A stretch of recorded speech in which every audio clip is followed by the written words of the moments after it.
Tra i diversi messaggi che ricevo su Instagram, una delle domande che mi viene posta di più è relativa al perché scegliere di studiare storia dell'arte. In realtà questo mi viene chiesto spesso da chi si ritrova a scegliere il corso universitario, ma secondo me è una di quelle riflessioni che nascono anche quando ci si avvicina alla storia dell'arte per passione, perché attirati da un artista, un'opera o un movimento.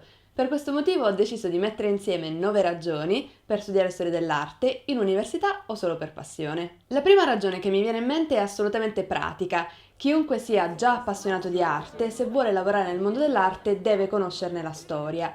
Quindi, che si voglia diventare curatori, artisti o collezionisti, avere delle basi di storia dell'arte è un passaggio obbligatorio del percorso. Ci sono però due considerazioni che voglio fare. La prima è che, dalla mia esperienza personale, sia di studio che di lavoro, è importante unire questa conoscenza della storia dell'arte anche ad una materia pratica.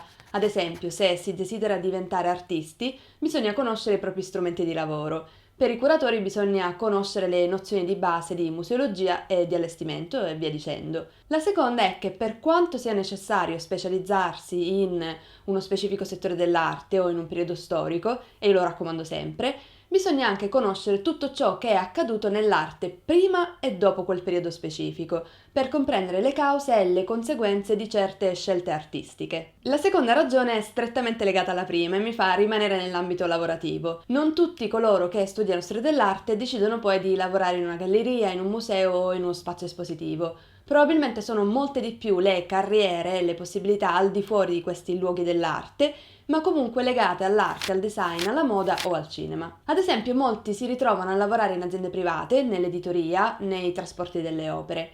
Ci sono davvero mille possibilità e ogni persona vive la sua storia in maniera unica. Però in ognuno di questi casi essere entrati in contatto con la storia dell'arte ci va a sviluppare una capacità, la passione per il bello.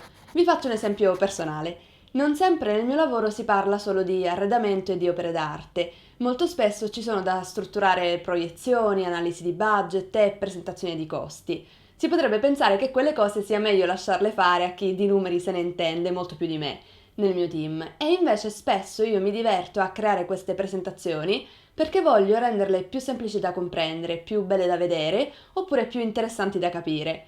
Questa conoscenza del bello ci spinge quindi a volerlo vedere ovunque e ci permette di applicarlo anche dove forse non ci sarebbe da aspettarselo. La terza ragione per cui studiare storia dell'arte è legata alla nostra storia e cultura.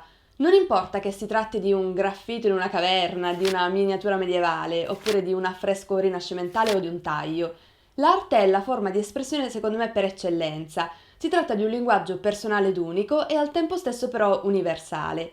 Conoscere come i popoli prima di noi hanno deciso di rappresentare la loro cultura, ma anche scoprire la nostra storia contemporanea attraverso le opere, ci avvicina agli altri e secondo me ci rende anche migliori. Conoscere la storia dell'arte vuol dire quindi conoscere la nostra storia e la storia dell'arte non riguarda soltanto il disegno, la pittura o la scultura. Ci sono anche da considerare architettura, fotografia, cinema, performance art, animazione, video d'arte, design del paesaggio e arti decorative e arredamento. Se qualcuno ha creato qualcosa che vale la pena vedere, allora la storia dell'arte ce lo offrirà. La quarta ragione è vicina a questa, ma ci permette di fare un passo avanti nella riflessione. Ogni artista, così come ogni popolo in ogni periodo storico, si è espresso in maniera unica. Questo vuol dire che un'opera d'arte di un artista italiano del Cinquecento non potrà mai essere simile ad un'opera d'arte di un artista cinese dello stesso periodo. Questo perché i due, in linea di massima, avranno vissuto in mondi differenti e anche non volendo avranno raccontato il proprio tempo e il proprio luogo in maniera diversa. Conoscere quindi non vuol dire soltanto conoscere la storia dell'arte, nel nostro caso occidentale, ma anche quella di altre popolazioni, il che ci rende più aperti dal punto di vista culturale e mentale. Ci aiuta inoltre ad affrontare quella che può essere considerata da alcuni la diversità, ma che io chiamerei invece l'unicità culturale di ogni popolo.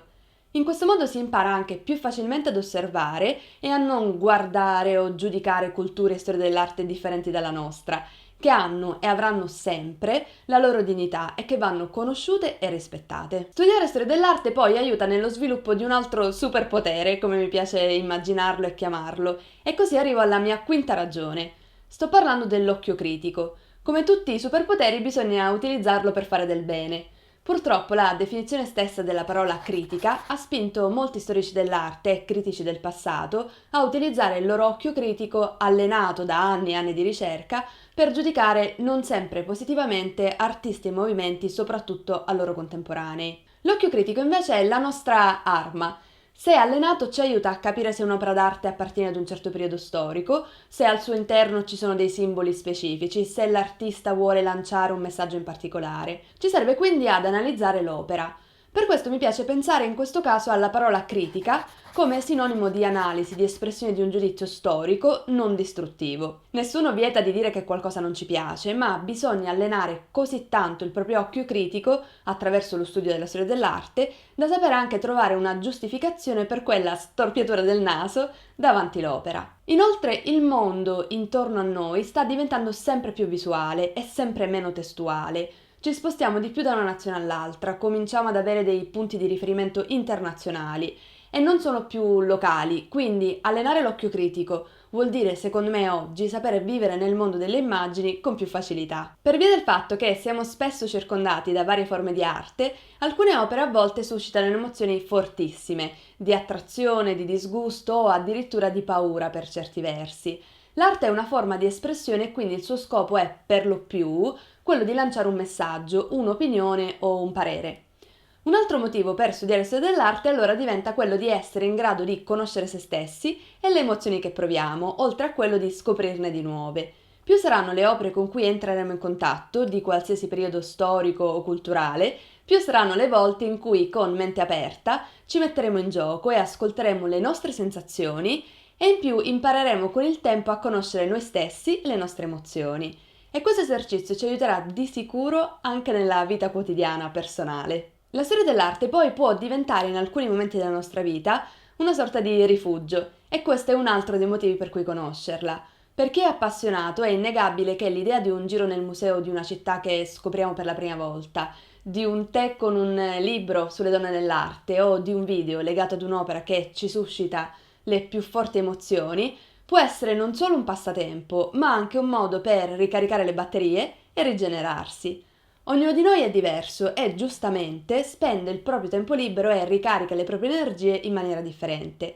Ma quello che ci rende unici è l'unione delle nostre passioni e il modo in cui interagiamo con il mondo che ci circonda. Per alcuni, come me, la storia dell'arte è e sempre sarà il modo in cui trovare alcune risposte a situazioni di stress, sconforto, paura, calma o anche felicità.